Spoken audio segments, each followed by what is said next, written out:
my YouTube family. Just like I promised you guys, man. Here it is, right here. Man, I was supposed to put this video out earlier today, man, but I went through it with a broker. He added an extra load, no, extra pickup, I mean. And, yeah, I didn't like that. So, you know, I had a rough day today, man, and, but I said I promised you guys that I was going to basically show you guys the load board today. So basically this is the live load board right now. Uber Freight live load board. You guys are looking at it. Okay, let me start from the top. Okay, so it's a typical load board. Your pickup, which is my current location, you tap that, you hit current location. Drop off, you could pick, let me see, I guess I could put wherever I want to go, and I'm gonna leave it at anywhere right now though. Okay, go back. The pickup date, van or reefer. Let me put reefer and see what they got. Okay, so basically High Springs, Florida to Opelika. This is a short, well, no, it's not a short run. 350. So this one right here, without doing the math on the calculator, it's like somewhere around like 160, 170 a mile. And there it is. It says miles to pick up to go to High Springs. I guess that's 73 miles to High Springs from my location, High Springs, and that's the price that they're paying.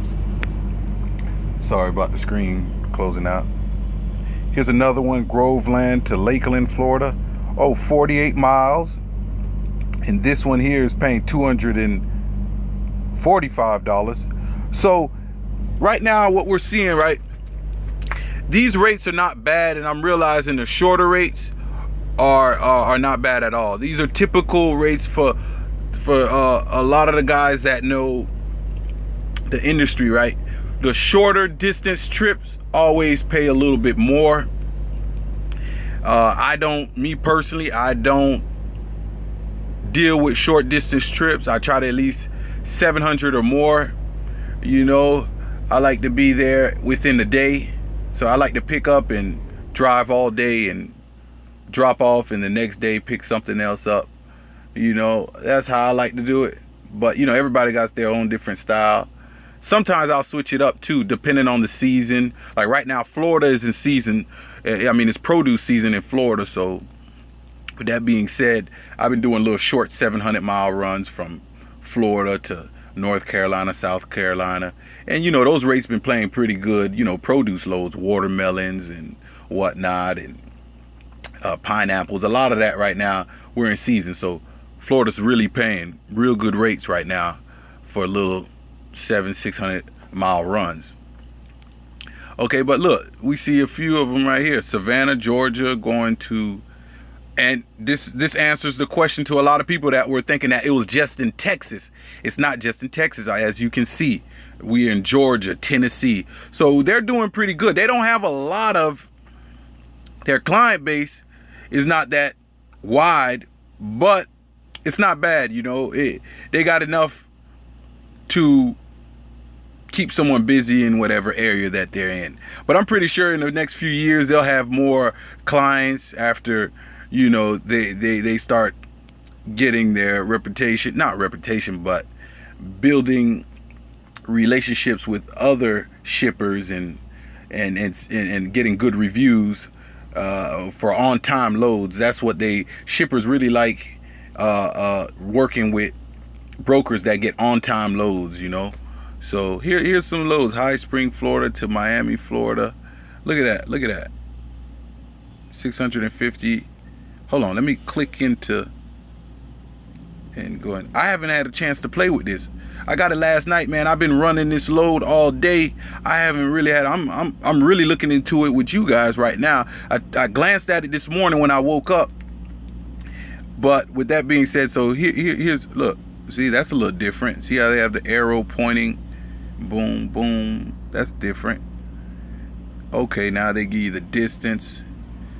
equipment, van, the load number, commodity is water, the weight 44,000 pounds, lets you know it's pallets, pickup, the 1st, 13th, Ice River Springs, okay, drop off date. So basically that's all the information right there. I guess if I did want this load, I would just hit book load, but right now I'm not gonna book a load because I'm already on a load. I'll wait until I get to South Carolina, and then once I get to South Carolina, I'm gonna go ahead and book a load. But for now, I mean, I don't know what else you guys want to see, but this is their load board, man. You basically pick. Let me go in another city. Let me go into South Carolina. Let me see what they got in South Carolina. I'll just put see. Okay, look at that. Since I'm gonna be in South Carolina tomorrow, let's say I want to come back down to Florida. If they, okay, nah, I don't think they got. Okay, let's just stick with anywhere. Okay, let's see, Greensville, South Carolina. Oh, look, that doesn't have a price. That's the first time I seen that. Oh, that doesn't have a price. I guess those we gotta call in. Look at that. That one's averaging like $2 a mile. The Charlotte, North Carolina to Monroe, Georgia. So like I said, oh, wait a second. Look at this load, right? Oh, that's going up there to New York. Yeah, usually New York rates are that's typical because, like I said, you know, going into New York, they usually pay good money. So this is not nothing out of the ordinary, you know. But right now, you see this load right here, Pageland, South Carolina, going to Petersburg, New York. You see that price and the distance? Basically, those are the same distance coming out of. Basically, what I'm trying to say is, loads coming out of Florida is paying this same amount, and you don't have to deal with the mountains and the tolls that come with running in New York. I don't run New York too often because the tolls up there are real expensive. Then you gotta depend on what route you take, you might not hit that much. If you take I-95 straight through, you don't deal with that many mountains, but like I said, traffic's terrible. I just rather not deal with the Northeast. That's just my opinion. A lot of people, they only go to the Northeast because it pays money. It's always good. Oh, look at this one. That's Sandersville, Georgia, going to Grandland, Texas. So look, man, these prices are not out of control. I mean, these rates are not out of control. They're in the range. Like I told you guys before, man, truckers that are seeing this rate, independent truckers and ones that, you know, deal with load boards all the time, like Landstar, these are the typical ranges. Yeah, that's not a bad load, but it's 1,000 miles. Yeah, these are all typical numbers right here. That's why I told you guys, Uber, just because they're a broker, a freight brokerage firm now, doesn't mean they're going to take over the industry. They just want a piece of the transportation action, you know, but they can't come in and do the same thing they did to the taxi industry. See, the taxi industry wasn't regulated. They're basically giving people on the streets jobs to go pick other people up. It was a new idea, new thing, and it ended up affecting the taxi drivers. Man, look at that. All right, I hate when that happens. But at the end of the day, coming into the trucking industry, man, it's a whole different ball game, man. There's regulations, man, and rules put in place, man. They can't do the same thing. That's what I was trying to get you guys to understand, man. In the first video I put out this morning, man, it's not that easy, man. And dudes that know the industry understand that. But look, here's everything right here. If you guys want to see anything else, feel free to leave a comment at the bottom. But this is it right here.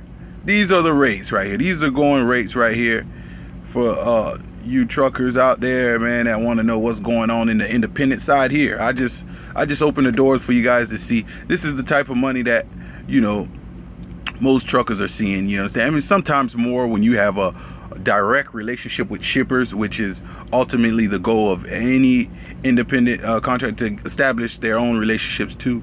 You know, but like I said, but for the most part, everyone goes to load boards, and these numbers are not out of the ordinary. These are typical numbers, and for the guys that are familiar with the matter, no, these numbers are not outrageous or, you know. So like I said, that's why I tell a lot of people, calm down sometimes and just wait until that information is put out there, and then form your opinion and figure out what you're gonna do at that point. You understand me? Because look, a lot of people were acting up and awfulizing. I don't know if you guys understand that word. Is awfulizing is when you just have negative thinking. You're just having negative thoughts about something that you don't have knowledge on. So you basically, a lot of people are awfulizing, and come to find out, look, this is typical stuff right here. This is nothing out of the ordinary. These numbers and rates are typical. I see these every day going on other load boards. Landstar, man, that Trucker's Edge, the one that I showed you guys. These are typical numbers, man. Uber just wanted a piece of the action. I mean, with the autonomous trucks and all that, I can't speak on that because I just don't. I don't see them getting rid of drivers completely and removing them completely out of the equation. You're gonna need the drivers to pull up, give the paperwork, do all this other stuff, man. And there's things that the truck, I don't see the truck operating completely on its own. Nah, I don't see it. That's why the autonomous trucks, that doesn't, in the future, 10 years from now, probably, I don't know, 10, 15 years, they might perfect it. And you got to understand, the roads got to be literally perfect. All this road constructions, man, throw off that computer system, man. That computer, man, they know that, man. Truckers, that video they did is funny too. You guys are not really thinking, but I know what happened with that video that they showed, that autonomous truck driving almost 250 miles. I guarantee you, they made sure they picked the right highway that had everything perfect, basically. They knew it was going to be one straight shot, no construction at the time, and they made it go to a perfect destination because at the end of the day, they know any road constructions, you know, traffic going into the city and all that, that's where the computer, that's where it gets a little tricky. It has to process more at that time, you know. But like I said, it's not a threat for me and what I'm doing, and it shouldn't be a threat for you guys too, now that you guys are understanding the industry a little bit better with proper education. But yeah, that's it for today. I'm good. I'm gonna go ahead and sign out, but that's the load board all in a nutshell. All right.